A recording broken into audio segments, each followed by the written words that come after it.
It's Edmonton's podcast on the Canada's Podcast Network. Greg Hadubiak is an executive coach, consultant, facilitator, speaker, and author who believes that the impossible is possible if human potential is unleashed. The underlying focus of his practice is leadership and applies to his work in executive coaching, leadership development, team development, and management consulting. Welcome to the show, Greg, and thanks for taking the time to be here today for all of our listeners. Thank you very much for having me. I'm quite pleased to be here. Well, Greg, to kick things off, could you tell us a little bit more about yourself and about your current business, Breakpoint Solutions? Sure. As you alluded to in the introduction, very much focused on leadership. That's my personal passion. Been at it now in this business environment for about 7 years, with a couple of maybe evolutions in that time stream. And prior to that, had a long public sector leadership career with a couple of CEO roles and certainly large organizational responsibilities. And have you spent most of your professional career in Edmonton, or were you born and raised in Edmonton, or what's the connection to the city? Born and raised in Saskatchewan, so I often try to lead with a bit of, I'm a Saskatchewan Roughriders fan. There's green blood in the system. As is everyone from Saskatchewan. But certainly what brought me to Edmonton is taking my master's degree here back in the early 90s, and have been back and forth between Saskatchewan and Edmonton over the course of those intervening years, but have been a resident of Edmonton really since about 2002, on an ongoing basis, back and forth since basically 1990. Okay, and can you tell us a little bit more about the services that you're bringing to the market and who your customers are? So again, as you alluded to in the introduction, we do a lot of work in terms of executive coaching. So oftentimes it's one-on-one work with all the way from senior executives, full C-suite, to maybe new time managers and supervisors. Some of that can be generated by the individuals themselves. Sometimes it's a result of a organizational or corporate wide initiative. The coaching can also take the form of, as I said, one-on-one or group coaching. And group I would distinguish from team coaching. Group might be a group of individuals that are coming together. It's to support an educational offering. They are actually working together in a broad sense, but they don't actually constitute a team. And then team coaching, which often is also supplemented by one-on-one coaching as well, to help them achieve stronger teams, better team dynamics, cross-collaboration efforts, and so on. We're also quite involved with consulting work. Given the number of people in our firm that come from a health background of a certain nature, a lot of our consulting work is in the healthcare sector, but not exclusively. We've certainly done work in the resource sector, IT, retail, professional associations, and so on. And then we've also taken on some interim leadership roles. So we've had several of our people, and one just recently is going to be an interim leader for an organization for, I think, a period of 3 to 6 months. And again, that's something we've done over the lifespan of our organization. And then we do leadership workshops, facilitation, speaking engagements. So quite a broad range of work. But again, the animating philosophy is often around leadership or team development. So I would imagine then you work with a lot of Edmonton entrepreneurs in your practice. We have, certainly I say in terms of the family-owned businesses, small to medium-sized businesses, sometimes startups as well. So it does run the range, and all the way up to large corporate organizations as well. One of the big challenges that are often facing entrepreneurs is around financing. So can you tell us a little bit about how you financed your company and how you make money in your business now? So relatively, I would say self-finance. There was no need to go to a bank or other organization in order to get the startup funds. I started off basically in the first year. As you make a change from having an employment salary to the transition to entrepreneurial venture, the first year or two were a lot of sleepless nights as you were trying to make the transition. But once I sort of established myself and my brand, which took, I'd say, about 2 to 3 years, it's really taken off. Every year since then has been a growth phase, and so it's been self-financed all the way. And in terms of making the money, comes from individual contracts with individual leaders, corporate engagements, working with potentially using more than one leader or team, and consulting engagements. So again, variety, probably about a mixed bag between consulting and coaching, broadly speaking, and then probably similar kind of split between individual and corporate initiatives. And so, what are your plans for the future? What's your long-term vision for your company? And do you have any plans to expand beyond Edmonton?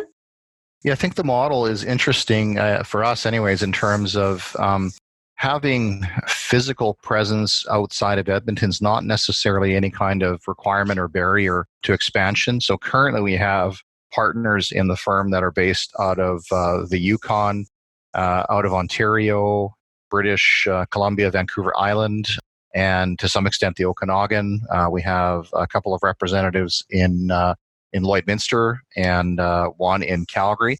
But we deal with clients theoretically in almost any part of the country or beyond. We're even talking about some aspects of US-based activity.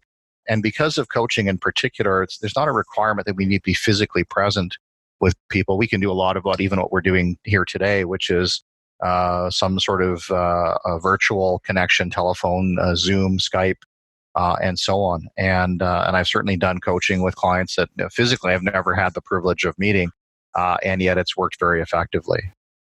Now, in terms of being an entrepreneur in Edmonton, what are some of your thoughts around the good points about having a company headquartered out of Edmonton, and even some of the challenges that maybe you face? So we're really wanting to give our listeners a flavor of what it's like to do business in Edmonton.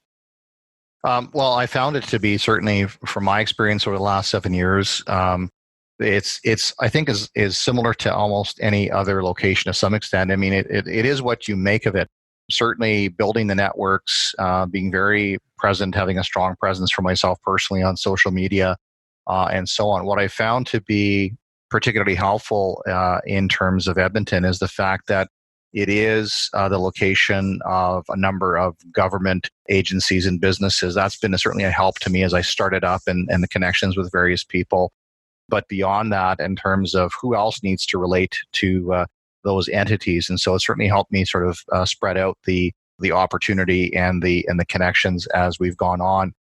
We've set up a physical space here in the city as well, and certainly I find the cost structure is quite amenable. I mean, I can't imagine. I've had some experience looking at space for various reasons in Vancouver and maybe Calgary back in the heyday, and some of the comparisons, say, to Toronto. So certainly for me, cost has not been a factor. We're very pleased with the space we've been able to obtain and the amenities that we get access to. We're right on the university campus, so we're quite pleased with that and what we've been able to obtain at I think, a very cost-effective rate. Well, I'd like to shift gears with you, Greg, for a few minutes here and talk a little bit more about some of your personal keys to success. So we all know that we do some of our best work outside of the office, and that a change of scene can be inspiring or help us recharge our batteries. Do you have a favorite place in Edmonton that you like to go to think about your business or just to recharge and relax a bit? Yeah, so recharging and relaxing versus thinking about the business, I sort of would decide it as two different things. Recharging and relaxing for me to some extent relates to physical activity. Maybe there's an element of thinking that goes on there as well. My wife and I have tried to make it a bit of a pattern of behavior to do endurance events. So we've each done Ironman triathlons other long distance marathon races. Last year, we had the privilege of being in Berlin for the Berlin Marathon. This year, we're planning to go do the Venice Marathon at the end of October. So certainly it provides you with some thinking space and thinking time, and that's beneficial. And there's an opportunity to think about things that are happening at work. I also would say that I spend a fair degree of time in local bookstores and libraries. I've always loved learning, loved reading, getting new ideas that way. So you'll often find me as a place to decompress is in those locations. And building on that, what are some of the books that you're reading right now? Or do you have a couple favorite business books that you would recommend to our listeners? Certainly, in terms of ones that I often go back to and continue to probably draw upon myself, but also to the benefit, maybe particularly for my coaching clients. This is maybe dating myself. I go back to things like The 7 Habits of Highly Effective People by Stephen Covey. I go back to Credibility by Kouzes and Posner, Jim Collins' Good to Great, Simon Sinek, Start with Why or Leaders Eat Last. So there's a number of those that I find that I'm often referring to, helping my clients, even in an organizational context, sometimes in a consulting fashion. Those are resources that I find myself coming back to. Outside of that, I do a lot of maybe non-traditional reading. I very much like to sort of keep, I don't know, not up to date, but on historical realities. So I just finished up, we happened to be again in Berlin and Munich last year. So I just finished up a history of the Dachau concentration camp. And it's interesting, I guess, really, unfortunately, is that you see some still parallels today to some of the issues that were faced back in the 30s and 40s playing out in other parts of the world today. So those that fail to learn the lessons of history are doomed to repeat them. That is the truth. That is the truth. Well, in terms of office tools or things that help you be more efficient in your workday, do you have any favorite online or offline tools that are your go-to for efficiency and productivity? Well, in terms of tools that I use most frequently, I mean, certainly things like this, conversing via Zoom, for a partner meeting when we talked about sort of how dispersed we are, the ability to have those kinds of connections, certainly from a consulting and coaching standpoint. They allow me to not have to be sort of driving to all kinds of locations if it can be avoided, but still retain connection with my clients. I'm certainly a fairly significant user of LinkedIn and a little bit less so on Twitter. I found those have been fantastic mechanisms for connection with people and identifying or showcasing a bit of the work that we do.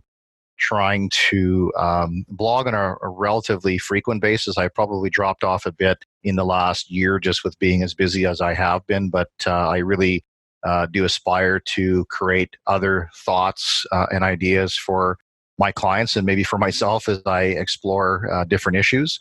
And one of the things that I've found very informative or inspirational for me is actually my clients' stories, their successes, their challenges. And I often try to convey to them that the issues that they're facing are, fortunately or unfortunately, are not unique. And that I know that when I've written something, they often comment, "How did you know that was what I was thinking of or struggling with?" And it's because a whole bunch of other people are too. What does the first hour look like for you in the morning? Do you have a specific routine or ritual that helps you get motivated to start the day? What I try to do is kind of use that first a bit, if at all possible, to make sure that I understand and set my agenda for the day. I think it's always very tempting to gravitate towards the voicemails or the emails, and that's often what I'm working with my clients is to ensure they're clear on their priorities. So I try to live what I work with them on. Certainly a lot of the tools and processes that we fall back on for coaching, I really I use those same tools myself. I don't believe in using anything that I'm not actively engaged in myself. I think it adds to the credibility and certainly the understanding of what people are going through. So I really try to get settled for the day, be very clear about my priorities. I found that structure is my friend, process is my friend, and as soon as I start to deviate from that is where I get into trouble. So I'd like to ask you a what if question now, and that is if you weren't a consultant and coach, what would you like to be doing for a profession? It's funny because we just had a bit of this conversation in a couple of different group exercises recently, and the answer that I gave there was I suspect I would have been some form of educator or teacher. I had various points along my career path where I had a choice to turn left versus right. Been asked at different points in time to consider teaching as a profession. I had an opportunity over the last 3 years to teach at Concordia University and do some sessional sessions at the University of Alberta. And I've always enjoyed those. I've always enjoyed the connection with students. I've always enjoyed the types of questions that they ask and the personal connections that can be built there. So I think in some respects, there's an underlying piece there where, my mission is to help leaders discover, realize, and unleash their potential. And I think that's why the education realm also appeals to me. And on the flip side of that, Greg, is there something that you would never want to do or a profession that you just know you're not suited for? I think really honestly that if I was, very true and honest to myself, it's anything that's excessively detail oriented in my mind. I need some of that creativity, sort of big picture thinking. So probably things like accounting, or maybe more specifically, sort of the very complex detail tax accounting. I'm probably more big picture visionary than I am in the details, which as I go back to, that's where I need structure and process set up in my own entrepreneurial ventures. Because, at some point you still have to send out invoices to get paid. If you don't do that, then all the great work goes away pretty quickly. Yeah, that's true. Do you have a favorite quote or sentence or word that is kind of your mantra or something that you go back to? Well, in terms of a value, I would say that it's always been one of my core values, if not the fundamental core value, is integrity. Be true to your values. Do what you say you're going to do. I was a member of Rotary for several years, and one of the things that really resonated with me was their mantra, which is service above self. Again, I think that's why I'm in coaching, why I was in public health or public sector for many years, why I have an affinity to the education side is how do I give back? How do I make a difference? That's what motivates me.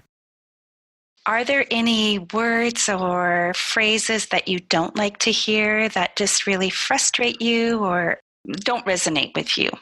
Yeah, I think probably in a general sense, it's any extensive complaining, whining, sort of a victimization perspective. I think that we all have choice. We've all made choices, whether we want to believe or accept that. In some respects, some of maybe the challenging positions we've put ourselves in is because of decisions and choices we've made. And I can reflect back and have about different turning points in my career. And if I'm honest with myself, it's because I've made some decisions that I'm not sure that I regret necessarily, but it is because I've made some decisions, and that's the natural outcome of what's transpired. I like to think upon reflection that I've made those decisions with the best understanding of my values or parameters or principles at the time. I may not have fully appreciated that kind of choice at the moment, but as I reflect upon it, I think I'm comfortable with some of those things I've made, but I can't then blame people for some of the challenges that I might have faced as a consequence. So I don't like people who lament what's happening to them or feeling that they're in a rut. I mean, we have a choice to get out of it. Do you have anything, Greg, that keeps you up at night? When you think of entrepreneurs, they often, are go, go, go people and hard to shut your minds off at night and that type of thing. Is there anything that keeps you up at night? Yeah, I think if you ask my wife, it's everything.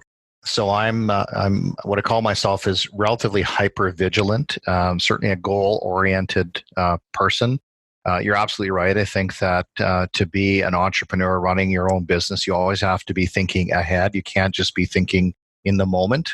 What's happening? How is business unfolding? I always say that if you're worried about how, in this case, how the month of March is turning out. It's too late to think about that mid-month or late in the month. It's far too late. You've got to be thinking quite a bit further ahead. So I'm always thinking about how do I continue to adjust the business, change the business, interact or connect with other people. It's more about building relationships. I certainly as well. I mean, I've got a family of 3 with my wife. We're raising 3 daughters, so I'm always thinking about how do I help them? How do I position them? How do I provide experiences for them? So there's a lot that keeps me up. I am constantly thinking. I think that's why I also enjoy reading so much. That's my way to decompress and learn about something else, whether it's historical or fictional. It's part of my ability to try to sort of slow myself down. And thinking about, something maybe that you aspire to in the future, can you share with our listeners like the top 3 things on your inspired life list? So these may be goals for yourself personally or experiences that you want to share with your family or professionally. But what are a few of the things that you're working towards? Well, professionally, it's always, or it has been for some time now, the desire to be sort of top of mind when somebody starts to think about leadership, team development, that one of the first places or people they'll think of is Breakpoint or Greg Hadubiak. So that's the aspiration, not just for Edmonton, but really for Western Canada for sure, if not much beyond that. I think that we had the opportunity to start to live out some bucket list goals last year. My daughter turned 18 and wanted to provide her with a worldly experience, and so we took her to Paris, and then we tacked on some other vacation time. So it's to provide my children, my family, with some fantastic experiences, open their eyes up to the world. And I think at a more personal level, I have some objectives that relate to marathon and half marathon performances. I'd really like to break some of these time barriers that have been in my way for some time. So I'll never be on the podium. I'm not. There's too much time and effort and energy to get that, but I'd certainly like to break some time barriers. Well, as we start to wind things up here today, Greg, I'd love for you to share a bit more advice with our listeners. And we do have a fair number of international listeners to the show. Okay. So if you could answer this next question with them in mind. Okay. Imagine if you were starting all over again and you had just moved to Edmonton, but you didn't know anyone and you really were starting from scratch. Knowing what you know now, what would you do and how would you start all over again in Edmonton? So it's interesting. I reflect back to the first job I ever had, leaving Saskatchewan, moving to Manitoba, where I knew nobody in the entire province of Manitoba. And I would say the same thing I did then, again, not necessarily from any plan, but I think I did it well enough. And I would say I need to continue to do the same things here. It's get involved, meet people, focus on giving back, building relationships, building networks. One of the things you asked earlier in terms of any phrase that maybe comes to mind that I would use, and one that I've come back to several times, is just go plant seeds. You don't know when those things will come to fruition. Maybe some of them never will, but I can certainly attest to some referrals that have come my way that I suggest have been sometimes 10, 15, 20 years in germination or in the making. So get involved. I think there's an element of don't push too hard. People, in my mind, get kind of turned off by the hard sell. Be involved, give back, make yourself available, be prepared to take on different things to have the experience, have courage, have perseverance. There's sometimes an element of maybe being masochistic about it. Have courage, keep it going, have faith, be prepared to understand your strengths, be open to learning from everybody. I mean, that's a long list, but it's all action oriented, it's all courage based, it's all learning based. And I think a lot of great advice there in that answer for entrepreneurs, not only in Edmonton, but anywhere in the world. So Thank you for that. To wrap things up, Greg, I have a fun hypothetical question for you. Okay. So I'd like you to imagine there's a small tropical island just off of Fiji, and it has a phone booth, but there's no internet. So we're going to drop you off there, and you won't have a computer or smartphone or tablet, but you can use the phone booth anytime to call a boat, and we'll come pick you up. Okay. So how long would you last before you made that call, and what would you do while you're there? Well, that answer has really changed over the years. If I'd say, go back 10 or 15 years, I probably would have been stir crazy within a matter of minutes what to do with myself. What I would do while I was there now would certainly be quite a degree of exploration. I know that when I go on vacation, it becomes more exhausting than actually being at work, because I'm trying to learn and explore everything I possibly can. So I think that the phone call would be probably giving myself a week or two to explore the island, to rest and rejuvenate. And I think that desire to make the call would be then to be able to share that experience and what I've learned. I want to be able to convey that, or at least explore that with somebody else. Would they agree? Did they see the same things that I might have seen if they'd been to the same island? So I think now I'd be able to hold off for a week or two. In the past, I probably couldn't have held out for more than an hour or two. Well, that's a great way to end our chat today. So, Greg, how can our listeners connect with you if they want to find you on social media? Can you share your website and contact info? Yeah, so we are at www.breakpoint.solutions is our website, and certainly they can find me on LinkedIn as well. And certainly they'll get a lot of flavor from looking at my LinkedIn profile. They'll be able to see the full scope of the people involved with Breakpoint at this point in time. I actually neglected to mention that we also have one of our partners is based out of the London, UK location. So we've got a bit of an international flavor to ourselves as well.